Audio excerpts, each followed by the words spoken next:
जनता दरबार एकनाथ शिंदे यांना शह देण्यासाठी नव्हे तर वनमंत्री गणेश नाईक यांचे स्पष्टीकरण. शिवसेना शिंदे गट पक्षाचा बालेकिल्ला असलेल्या ठाणे शहरात जनता दरबाराचे आयोजन करून वनमंत्री गणेश नाईक यांनी उपमुख्यमंत्री एकनाथ शिंदे यांना शह दिल्याची चर्चा रंगली असतानाच त्यावर आता वनमंत्री नाईक यांनी सोमवारी स्पष्टीकरण दिले. जनता दरबार एकनाथ शिंदे यांना शह देण्यासाठी नव्हे तर जनतेला दिलेला शब्द पाळण्यासाठी महायुती म्हणून तिन्ही पक्ष प्रयत्न करत असून त्यासाठीच हा जनता दरबार आयोजित केल्याचे नाईक यांनी स्पष्ट केले. ठाणे येथील खारकर अळी भागातील रघुवंशी हॉलमध्ये सोमवारी वनमंत्री गणेश नाईक यांनी जनता दरबार घेतला. यापूर्वी त्यांनी पत्रकारांशी बोलताना जनता दरबार घेण्यामागचे कारण स्पष्ट केले. 1995 साली मी मंत्री झालो तेव्हापासून जनता दरबार घेतो. ठाणे शहर, मीरा भाईंदर, नवी मुंबई आणि जिल्ह्यातील प्रत्येक तालुक्यात जनता दरबार घेत आहे. त्यामुळे जनता दरबार एकनाथ शिंदे यांना शह देण्यासाठी नाही, महायुती म्हणून आम्ही तिन्ही पक्ष एकत्रितपणे काम करतोय. त्यामुळे जनतेला दिलेला शब्द पाळण्यासाठी हा जनता दरबार आयोजित केल्याचे नाईक यांनी स्पष्ट केले.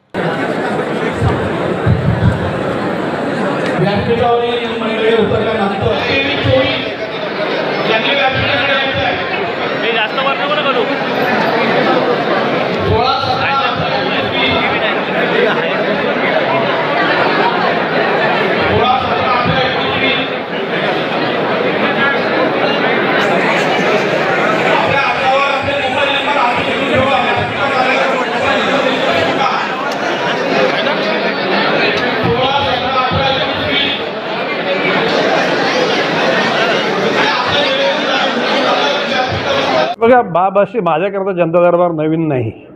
मी 95ला मंत्री झालो तेव्हापासून जनता दरबार सुरू झालेले आहेत. किंबहुना त्याच्यानंतर दर आठवड्याला नवी मुंबईत आणि ठाण्याला जनता दरबार भरायचा, 15 आठवड्यांनी भाईंदरला भरायचा आणि 1 महिन्याच्या आतमध्ये प्रत्येक तालुक्याच्या ठिकाणी जाऊन जनता दरबार घेतलेला आहे. त्याला अखंड ठाणे जिल्हा होता. पालघर आता नंतर विभक्त झाला आहे. या ठिकाणी एकनाथजी शिंदेना वगैरे काय म्हणजे क्लेश देण्याकरता वगैरे काय नाही. आम्ही महायुतीचे आम्ही सगळे घटक आहोत. माननीय देवेंद्रजी फडणवीस, माननीय एकनाथजी शिंदे, अजितदादा पवार या तिघांच्या नेतृत्वाखाली हे सरकार सामर्थ्यपणे चाललेलं आहे आणि भविष्यकालामध्ये जनतेने दिलेला शब्द हा पूर्ण करण्याकरता सगळ्यांचा म्हणजे खटाटोप नाही, सगळ्यांचा प्रयत्न आहे. एकूणच 100 दिवसाचा कार्यक्रम माननीय मुख्यमंत्र्यांनी सगळ्याच खात्यांना दिलेला आहे आणि महाराष्ट्र आता थांबणार नाही ही जी टॅगलाईन आम्ही घेतलेली आहे त्या टॅगलाईनच्या अनुषंगानं जनतेच्या जवळ जाऊन जनतेच्या समस्या ऐकण्याकरता हा जनता दरबार आहे. नाही, हे बघा, बाब अशी की निरंजन डावखरे, संजयजी केलकर हे कार्यक्षम आमदार आहेत. ते त्यांच्या कनेक्ट असलेल्या लोकांची कामं ऐकतातच, परंतु ठाणे जिल्ह्यातल्या सर्व लोकांना काही इथे का ठाणे म्हणजे ठाणे विधानसभा मतदारसंघातले लोक नाही, ठाणे शहरातले किंबहुना काही प्रमाणात कल्याण, डोंबिवली, अंबरनाथ, भिवंडी इकडचे घटकसुद्धा येतील आणि ठाणे हा जिल्ह्याचा सेंटर असल्याकारणानं ते सर्व लोक येतील अशी अपेक्षा आहे. तर सध्या अनधिकृत बांधकाम की पूर्वीच्या कालखंडात ज्याला पालकमंत्री होतो त्याला 5 लाख अनधिकृत बांधकामं होती आणि त्याची कारवाई त्याची तोडण्याची आणि नवीन बांधण्याचं प्रमाण मोठ्या गतीनं झालं. आज साधारणपणे ठाणे, पालघर मिळून 35 लाख अनधिकृत बांधकाम आहेत. आता ही जी तुम्ही कल्याण डोंबिवलीचा जो प्रश्न सांगितला तो त्या लोकांची झालेली फसवणूक आहे. त्यामध्ये त्या लोकांचा काही दोष नाही. सर्व कागदपत्र दाखवून त्या ठिकाणी बुकिंग झालेली आहे आणि तो त्यांच्यावर अन्याय झालेला आहे आणि त्याकरता माननीय मुख्यमंत्र्यांनी सुद्धा भूमिका सांगितलेली आहे की बा आम्ही यांच्याबरोबर राहू. आता माननीय कोर्टाचा अवमान न होता त्या गोष्टीला कसा मार्ग काढायचा ते निश्चित ठरेल. महाराष्ट्रातील भगिनींना आधार देणारी राज्य शासनाची मुख्यमंत्री माझी लाडकी बहीण योजना.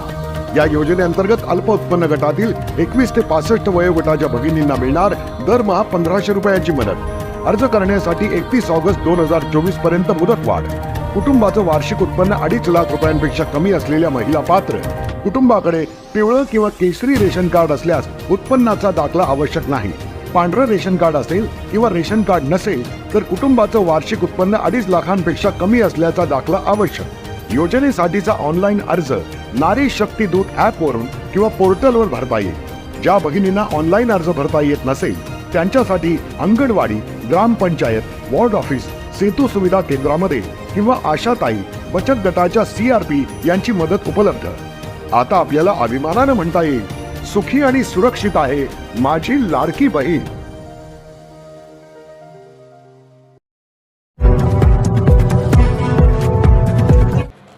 शिवसेना सचिव संजय मोरे यांचा वाढदिवस उत्साहात साजरा. शिवसेना सचिव व माजी महापौर संजय भाऊराव मोरे यांचा वाढदिवस अभिष्ट चिंतन सोहळा काल शिवचैतन्य मित्रमंडळातर्फे मोठ्या उत्साहात साजरा करण्यात आला. शिवाजीनगर गणेश चौक येथे सायंकाळी 6:45 हा सोहळा पार पडला.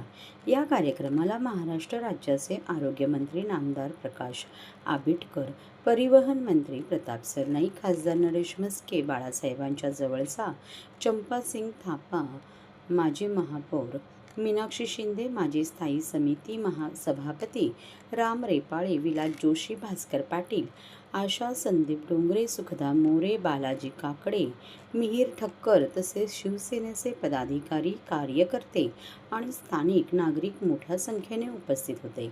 संजय मोरे यांचा सन्मान करण्यात आला आणि विविध सामाजिक उपक्रमाचे आयोजन करण्यात आले. उपस्थितांनी त्यांना वाढदिवसाच्या शुभेच्छा दिल्या.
अस्थिघनता आणि वेदना निवारण शिबिरात 77 जणांची तपासणी.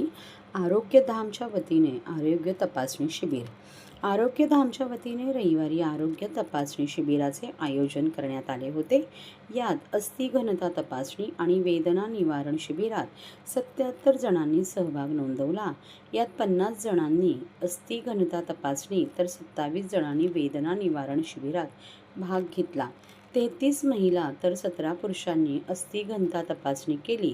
अस्थिघनता तपासणीमध्ये पुरुषांच्या तुलनेत महिलांमध्ये सर्वाधिक कॅल्शियमची कमतरता तर वेदना निवारण शिबिरात टाच आणि गुडघेदुखीचा सर्वाधिक त्रास असल्याचे निदर्शनास आले असल्याची माहिती ज्येष्ठ आयुर्वेद तज्ज्ञ डॉक्टर उदय कुलकर्णी यांनी दिली. स्टोनचे रुग्ण मात्र आढळले नसल्याची माहिती टेक्निशियन विद्याधर पडवळ यांनी दिली. वेदना निवारण शिबिरामध्ये 20 महिला आणि 7 पुरुषांनी भाग घेतला. यात टाचदुखी आणि गुडघेदुखीचा त्रास दिसून आला. कॅल्शियमची कमतरता असल्यास हाडे कमकुवत होतात, वेदना होतात, स्नायू कमकुवत होतात, दात आणि नखे खराब होतात, हृदयाचे आरोग्य बिघडते आणि रक्त गोठण्याची समस्या निर्माण होऊ शकते. पुरुष आणि स्त्रियांच्या हाडांमधील कॅल्शियमचे प्रमाण समान नसते. पुरुषांच्या हाडामध्ये कॅल्शियमचे प्रमाण स्त्रियांच्या तुलनेत जास्त असते. वृद्धत्वामुळे पुरुष आणि स्त्रिया दोघांच्याही हाडांमधील कॅल्शियमचे प्रमाण कमी होत जाते. पुरुष आणि स्त्रियांच्या हाडांमधील कॅल्शियमचे प्रमाण वयानुसार, हार्मोनल बदलानुसार आणि शारीरिक आकारमानानुसार बदलते. मेनोपॉजनंतर इस्ट्रोजनची पातळी कमी झाल्यामुळे स्त्रियांच्या हाडांमधील कॅल्शियमचे प्रमाण वेगाने कमी होते. त्यामुळे त्यांना ऑस्टिओपोरोसिसचा धोका जास्त असतो. कॅल्शियमची कमतरता असल्यास हाडे कमकुवत होतात, वेदना होतात, स्नायू कमकुवत होतात, दात आणि नखे खराब होतात, हृदयाचे आरोग्य बिघडते आणि रक्त गोठण्याची समस्या निर्माण होऊ शकते. डॉक्टर उदय कुलकर्णी.